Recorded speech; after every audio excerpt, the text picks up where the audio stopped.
bicycle as we know it was invented in 1885, and in the beginning, only daring enthusiasts tried out futuristic technology. Two such enthusiasts were brothers Ephraim and Joseph Jensen of Pleasantview. They cycled everywhere they went.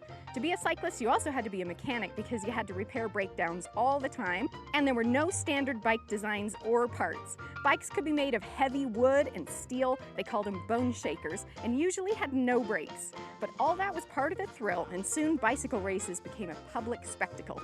In 1898, the Maccabee Lodge staged a dramatic 10-mile bicycle race on a rugged trail that connected 25th Street to the foothills of North Ogden. Ephraim Jensen came in first place, crossing the finish line in 30 minutes flat.